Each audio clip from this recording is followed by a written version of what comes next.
Bismillahirrahmanirrahim. Assalamualaikum warahmatullahi wabarakatuh. Alhamdulillahi rabbil alamin. Wala akibatu lil muttaqin. Wala udwana illa ala zalimin. Allahumma salli wa sallim wa barik ala sayyidina Muhammad wa ala alihi wa sahbihi ajmain, amma ba'du. Muslimin dan muslimat, hadirin hadirat yang dirahmati Allah Subhanahu wa ta'ala sekalian, alhamdulillah ta'ala, kita memanjatkan kesyukuran kepada Allah Ta'ala. Dengan keizinannya kita dapat sama-sama bertemu dan berhimpun sekali lagi dalam tazkirah kita pada hari ini. Mudah-mudahan diberkati Allah Subhanahu wa ta'ala, insya-Allah. Terima kasih pada semua yang bersama. Mudah-mudahan ada manfaatnya untuk kita semua. Baik, sahabat-sahabat, muslimin muslimat sekalian, saya nak sharekan sedikit bersempena dengan kita masih dalam suasana hijrah, masih dalam suasana awal Muharram, yang kita berada dalam bulan Muharram yang penuh kemuliaan ini.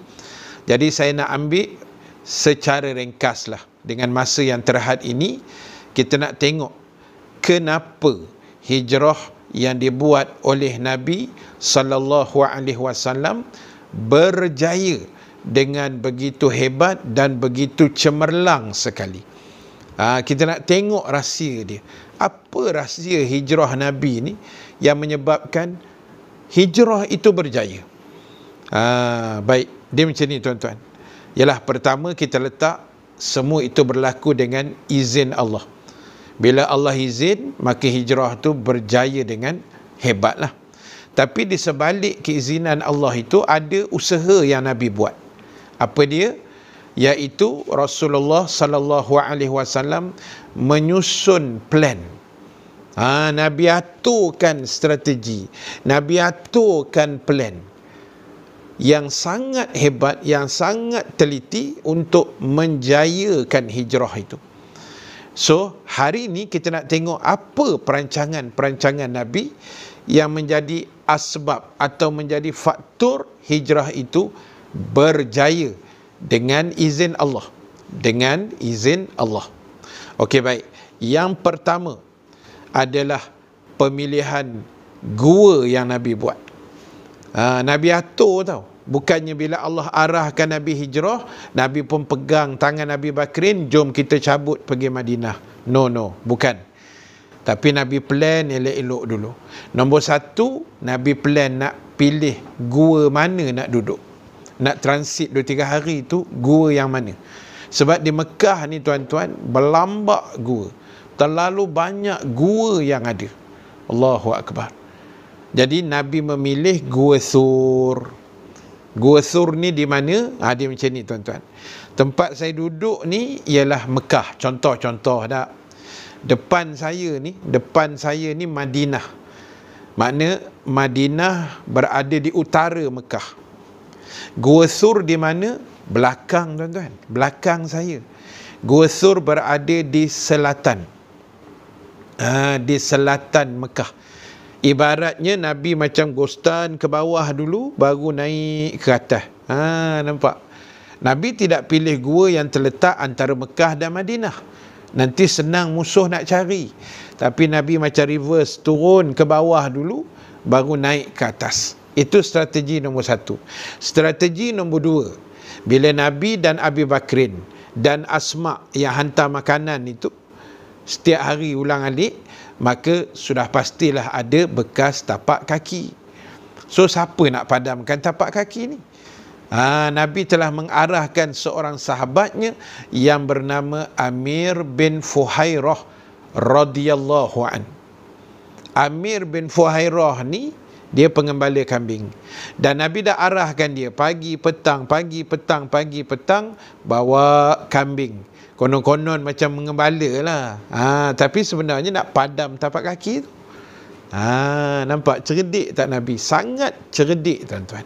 Dan situ ada satu pengajaran yang kita boleh ambil. Apa dia? Kambing pun membantu kemenangan Islam. Kambing pun ada saham dalam peristiwa hijrah, tuan-tuan.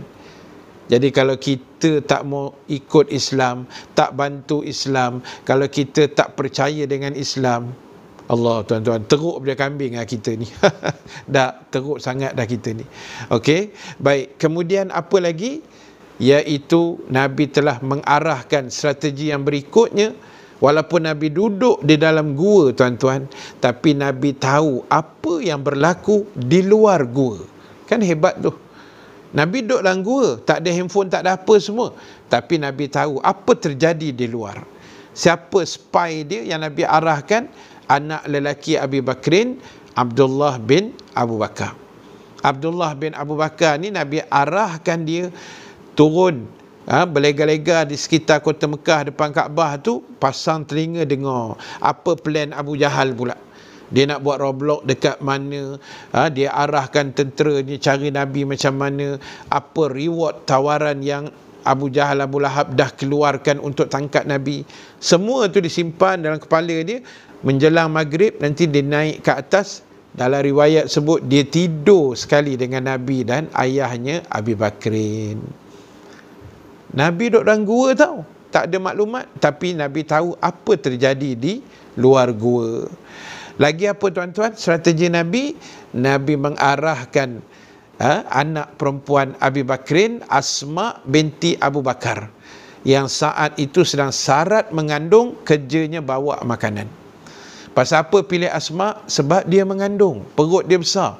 Bila dia mengandung, diikat makanan di perut, Abu Jahal takkan syak apa-apalah sebab dia mengandung. Cerdik Nabi, tuan. Dan ada pengajaran, tuan-tuan, ada pengajaran di situ. Orang yang syarat mengandung pun bantu untuk agama Allah. Kita yang sihat, kita yang sado madu ni kan, badan 4 segi, takkan biar je Islam dihina, tuan-tuan. Nampak? Ambil iktibarnya. Jadi, tuan-tuan, itu secebislah antara strategi Nabi yang sangat banyak dalam peristiwa hijrah.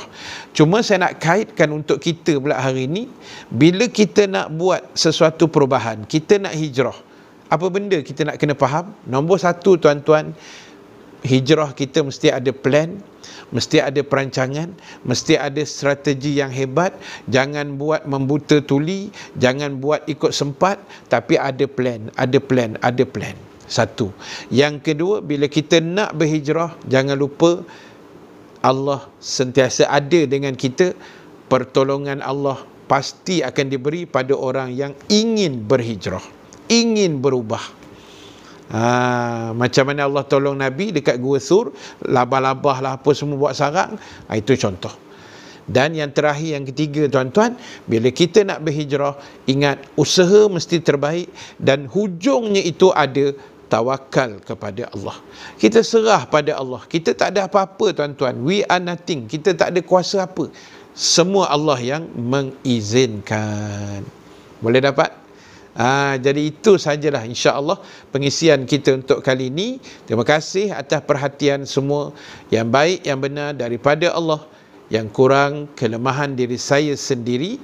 Aqulu qawli hadza wa astaghfirullahal azim li wa lakum. Wassalamu alaikum warahmatullahi wabarakatuh.